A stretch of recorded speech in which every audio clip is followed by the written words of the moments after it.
qual o papel do design na indústria brasileira? Bom, o papel do design na indústria brasileira é o tema da Brasil Design Week desse ano. A gente costuma dizer que o Brasil já fez a sua lição de casa em termos de commodity, né? O Brasil, por conta das características do país, tinha que apostar realmente na questão dos commodities, e isso já foi feito. E com a inclusão de um novo plano do governo brasileiro, que é o Brasil Maior, que é um plano de agregação de valor, a gente entende que o design é a ferramenta para os empresários brasileiros começarem a agregar valor aos seus produtos, tornarem seus produtos mais competitivos e, principalmente numa era extremamente competitiva como a gente vive hoje, o design passou a ser fundamental. Ele deixou de ser uma opção e passou a ser uma necessidade. O que a gente entende é que o empresário brasileiro ainda não se deu conta disso. Por quê? Porque o design ele permeia diversas áreas, né? Quando a gente fala de design, a gente fala de design gráfico, design de produto, design de experiência, design. Então, essa amplitude do design dificulta o seu entendimento. E a nossa função, enquanto a B-Design, que é a Associação Brasileira das Empresas de Design, é levar esse conhecimento aos empresários. A gente está fazendo isso aqui na Brasil Design Week, trazendo essa discussão na boca de empresários, os empresários mostrando os seus cases, para que o empresariado brasileiro entenda efetivamente que o design é uma necessidade para a indústria brasileira. Então, você está dizendo que é recente na cabeça do empresário que o design pode ser considerado uma ferramenta estratégica? Explica um pouco melhor, por favor.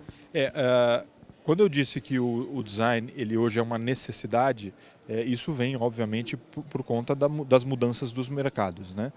O design sempre foi uma ferramenta capaz de agregar valor.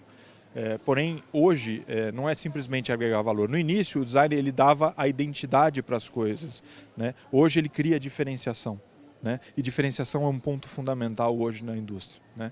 Então, esse eu acho que é o principal ponto. Então, quando você diz que é recente, sim, é recente por conta da necessidade do mercado. Mas, como matéria, o design não é recente, a indústria brasileira não se utilizava do design. Isso a gente está brigando muito para que aconteça, os setores não têm isso. Eu costumo dizer que é o seguinte, eu vou estar satisfeito quando tiver uma linha no budget das empresas dizendo investimentos em design. Aí sim o empresário brasileiro vai estar entendendo a importância do design. Você fala em economia criativa. O que é economia criativa e qual é essa relação com o design e com a indústria? A economia criativa é um termo recente, né, da década de 90. Surgiu na Austrália, a Inglaterra captou a essência dessa questão da economia criativa, que basicamente, tentando resumir a questão da economia criativa, antigamente a gente tinha uma economia que transformava matéria-prima em produto.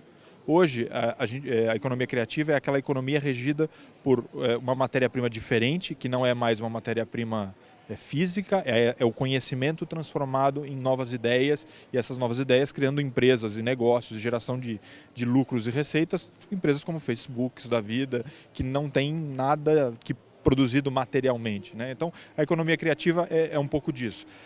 O interessante é que ela abrange um universo muito grande, né? A Inglaterra entendeu isso muito bem, e a gente teve aqui dentro da Brasil Design Week um fórum junto com o consulado britânico discutindo esse tema da economia criativa. Ela entendeu que cultura é economia criativa, entretenimento é economia criativa, moda é economia criativa, tudo aquilo que se utiliza da criatividade para geração de receita, geração de lucro, está inserido dentro da questão da economia criativa. E a gente entende que o design ele permeia todos esses setores. Então o design é a liga dessa questão da economia criativa. A gente acha que é um tema transversal a todos esses setores da economia criativa, portanto a gente traz a questão do design e traz a questão da economia criativa para nos ajudar nesse desafio de convencer o empresário brasileiro a investir no design.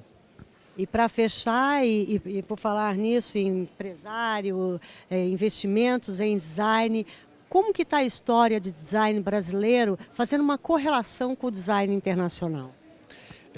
Eu costumo dizer que o Brasil é o Vale do Silício da criatividade, né?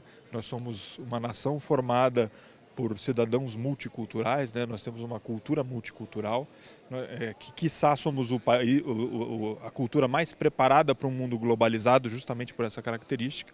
Então, o design no Brasil ele tem uma história muito bonita, ou seja, a gente tem designers de qualidade há muitos anos, porém, a ausência de demanda da indústria por essa ferramenta do design fez com que o design brasileiro se enfraquecesse enquanto indústria. O que está acontecendo hoje é uma transformação, um pouco fruto da mudança do mercado e um pouco fruto também do movimento que a B-Design tem feito ao longo dos últimos 7 anos. Né? A gente está consistentemente indo para Cannes, levando missões empresariais para Nova York, como aconteceu recentemente, fazendo missão empresarial como a gente fez para Cannes esse ano, a Brasil Design Week no seu 4º ano. Então, essa profissão vem se valorizando. As pessoas hoje já desejam ser designer. Antigamente as pessoas tinham um pouco, não vou dizer vergonha, mas não tinham tanto orgulho quanto tem hoje de dizer que são designers. E isso está fazendo com que o design brasileiro cresça. Né? A criatividade já existe, a capacidade já existe, os brasileiros já se destacam mundo afora, porém, com uma indústria forte, a gente acredita que a gente vai se destacar com muito mais força.